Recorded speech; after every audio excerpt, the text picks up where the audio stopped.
दोस्तों यूपी में योगी राज के होते हुए भी गुंडागर्दी खत्म होने का नाम नहीं ले रही है। आपको बता दूं कि कानपुर में कुछ ऐसा ही मामला सामने आया है जिसमें कुछ दंगाइयों ने ऐसा विरोध किया है, ऐसी पत्थरबाजी की है जिसे आप देखकर हैरान रह जाएंगे। फिर दोस्तों योगी के फरमान पर कैसे पुलिस ने एक्शन लिया, इसकी आप क्लिप देखिए तो आपने देखा ना दोस्तों कि कैसे योगी ने तुरंत एक्शन लिया और इन दंगाइयों पर पुलिस से कड़ी कार्रवाई करने को कह दिया। तो क्या है पूरा मामला, मैं आपको इस वीडियो में विस्तार से बताता हूं। दोस्तों आपको बता दें कि कानपुर में हिंसा हुई और सोचा था पत्थर मारकर चुपके से भाग जाएंगे, लेकिन योगी सरकार की होने की वजह से वो पोस्टर बनकर गली गली चौराहों पर चिपक गए। पत्थरबाजों को लगा कि निकल लेंगे, लेकिन वो भूल गए कि योगी सरकार है, छोड़ेगी नहीं किसी को भी। यह पोस्टर उस कानपुर की है जहां खतरनाक पत्थरबाजी हुई थी। पत्थरबाज ठेलों पर पत्थर भर भर कर लाए थे। दोस्तों यह वही जगह है जहां पेट्रोल पंप से पेट्रोल भरवाकर किस तरह से हमला किया गया था। वहां पर दोस्तों 50 से भी ज्यादा पेट्रोल पंप के धमाके हुए थे। यह हर किसी ने देखा। दोस्तों दंगाइयों ने कैसे रुमाल हिलाकर कैसे भड़काना शुरू किया, यह भी सबने देखा। आपको बता दें कि अब योगी का एक्शन तो भी देखना पड़ेगा ना। अब दोस्तों सब पत्थरबाज पुलिस से छुपते भाग रहे हैं। पत्थरबाजों के रिश्तेदारों ने भी दरवाजा खोलने से मना कर दिया है, इसलिए कि कहीं बुलडोजर उनके घर पर न चल जाए। दोस्तों पोस्टर की एक एक तस्वीर अब हर किसी के मोबाइल में तेजी से वायरल हो रही है। हर कोई इस तस्वीर को बार बार देख रहा है। ये फोटो दोस्तों भले ही थोड़े हो, लेकिन समझा जा सकता है कि इनके अलावा भी अभी कितने चेहरे होंगे जो अब सामने आएंगे। दोस्तों एक कैमरे में ना सही, लेकिन दूसरे कैमरे में तो आएंगे, बचेगा कोई नहीं। पुलिस हर एक कैमरे को अच्छी तरीके से खंगालने में जुट गई है और इसी तरीके से पोस्टर बनते जा रहे हैं। और दोस्तों आपको बता दें कि इस पोस्टर के नीचे नंबर भी दिया गया है कि सूचना गुप्त रखी जाएगी, बस इस नंबर पर कॉल कर दीजिए। इस पोस्टर को लेकर लोगों ने कहा कि उनका इससे छवि खराब हो रही है, तो योगी ने कह दिया कि पत्थर मारोगे तो बचोगे नहीं। तो चलिए दोस्तों पहले हम योगी के बयानों को सुन लेते हैं जब उन्होंने पोस्टर पर बात रखी थी। तय किया कि जिन लोगों ने लोकतंत्र के नाम पर आगजनी की, सार्वजनिक संपत्तियों को नुकसान पहुंचाया, इसकी भरपाई भी उन्हीं लोगों से हम लोग करेंगे। तो सुना आपने योगी का बयान। उन्होंने दिया है कि दंगाइयों ने जो पब्लिक प्रॉपर्टी को नुकसान पहुंचाया है उसकी भरपाई उनको ही भरनी पड़ेगी। आपको बता दूं कि हयात हाशमी ने सोचा था कि बचकर भाग जाएगा, गुमराह किया पुलिस को और बयान दिया कि कोई बंद नहीं होगा। दोस्तों पुलिस सोचती रह गई और हिंसा शुरू हो गई, लेकिन दोस्तों अब योगी द्वारा एक्शन स्टार्ट हो गया है।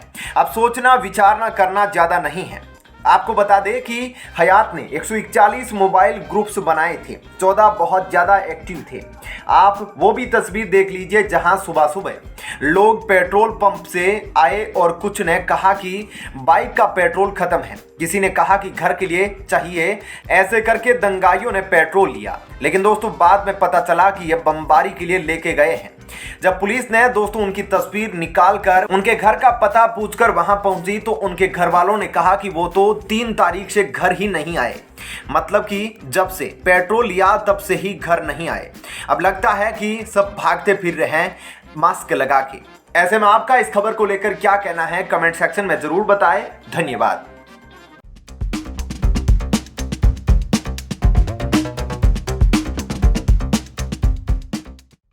दोस्तों योगी जी के दरबार में अब फरियादियों के कंधों पर सुरक्षा कर्मी हाथ रखे नजर आते हैं, जैसा कि आप साफ साफ देख सकते हैं कि कैसे, चाहे वह महिला फरियादी की बात हो या फिर जेंट्स फरियादी की बात हो, सबको सुरक्षा कर्मी पकड़े हुए रहते हैं और उनके कंधों पर सुरक्षा कर्मियों का हाथ होता है। लेकिन जब इसके पीछे का कारण मीडिया वालों ने पता किया तो ये जानने के बाद सबके होश उड़ गए। दोस्तों क्या कुछ है आपको डिटेल में बताते हैं कि क्यों सीएम योगी के जनता दरबार में जितने भी फरियादी आते हैं कंप्लेंट लेकर किसी प्रशासन के खिलाफ या फिर किसी लोकल नेता के खिलाफ या फिर क्राइम के खिलाफ, तो सुरक्षा कर्मी न केवल उनके पीछे खड़ा रहता है बल्कि इन सभी के कंधों को सुरक्षाकर्मी पकड़ कर रखता है। दोस्तों साफ साफ बोले तो उन्हें ही पकड़ कर रखते हैं। आप सोच रहे होंगे कि ऐसा क्यों करते हैं। अधिकारी तो आपको डिटेल में सारी जानकारी देते हैं। दोस्तों सीएम योगी को Z+ से श्रेणी की VIP सुरक्षा प्रदान की गई है। सीएम योगी बनने से पहले उन्हें Y श्रेणी की सुरक्षा मिली हुई थी, जबकि सीएम बनने के बाद केंद्रीय सुरक्षा एजेंसियों ने सीएम योगी की सुरक्षा की श्रेणी बढ़ाने की जरूरत समझी, जिसके बाद यह फैसला लिया गया कि योगी की सुरक्षा में CISF कमांडो की एक अनमोल टुकड़ी दी जाएगी जो हर समय उनके साथ रहती है। CISF कमांडो की एक ऐसी टुकड़ी उनके आवास पर भी तैनात रहती है। नई सुरक्षा व्यवस्था में आधुनिक हथियारों से लैस 25 से 27 कमांडो की टुकड़ी 24 घंटे उनके साथ रहती है।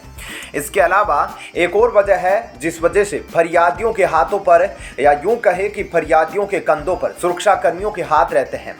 दरअसल अब से पहले नेता के पैरों में गिड़गिड़ाकर जनता अपनी फरियाद लगाती रही है, जबकि सीएम योगी ऐसा नहीं चाहते कि कोई भी फरियादी ऐसा करे या फिर उनके पांव छुए, खासकर महिलाएं और बुजुर्ग व्यक्ति।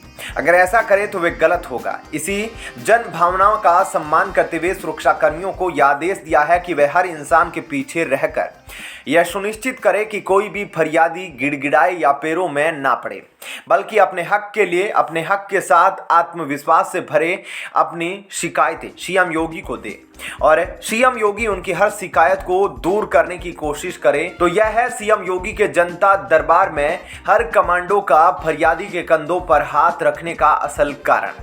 दोस्तों सीएम योगी भले ही पूरे यूपी को संभालते हो, लेकिन गोरखपुर को उनका दूसरा घर कहा जाता है और यहाँ पर अक्सर उनका जनता दरबार लगता रहता है, जहाँ सीएम योगी जनता से उनकी परेशानियां सुनते हैं और उनको सुलझाते भी हैं। और उनका यह सिलसिला काफी सालों से चलता आ रहा है। ऐसे में जब सीएम योगी ने इस बार अपना जनता दरबार लगाया था, उस दौरान इस जनता दरबार में सैकड़ों फरियादी सीएम योगी से फरियाद लगाने के लिए पहुंच गए और सीएम योगी सभी समस्याएं ध्यान से सुन रहे थे। लेकिन इसी बीच एक फरियादी ने ऐसी बात कह दी कि सीएम योगी गुस्से से आग बबूला हो गए और उन्होंने बुलडोजर निकालने तक की बात कर दी, क्योंकि फरियादी की बात सुनते ही योगी का पारा काफी ज्यादा हाई हो गया था। दरअसल एक गरीब महिला ने सीएम योगी से फरियाद लगाते हुए बताया कि उनकी जमीन पर किसी माफिया दबंग ने कब्जा कर लिया है और काफी समय से यह महिला अपनी जमीन को छुड़ाने के लिए प्रयास कर रही है, लेकिन तब भी इसकी कोशिश असफल हो रही है और वह माफिया इस महिला की जमीन नहीं छोड़ रहा है। ऐसे में जैसे ही सीएम योगी ने इस गरीब महिला की फरियाद सुनी तो सीएम योगी गुस्से से लाल हो गए। ऐसे में सीएम योगी के गुस्से को देखकर वहां मौजूद सभी अधिकारियों का भी पसीना छूट गया, जिसके बाद सीएम योगी ने वहां मौजूद सभी अधिकारियों को पहले तो काफी ज्यादा डांट फटकार लगाई और फिर सीएम योगी ने उस माफिया के खिलाफ कड़े कदम उठाने और साथ ही बुलडोजर से उस पर कार्रवाई करने के आदेश दिए। दोस्तों ऐसे में इस खबर के बारे में आपकी क्या राय है, आप हमें कमेंट करके जरूर बताएं और साथ ही इस वीडियो को ज़्यादा से ज़्यादा लाइक और शेयर जरूर करें। और अब आपको बताते हैं एक और बड़ी खबर।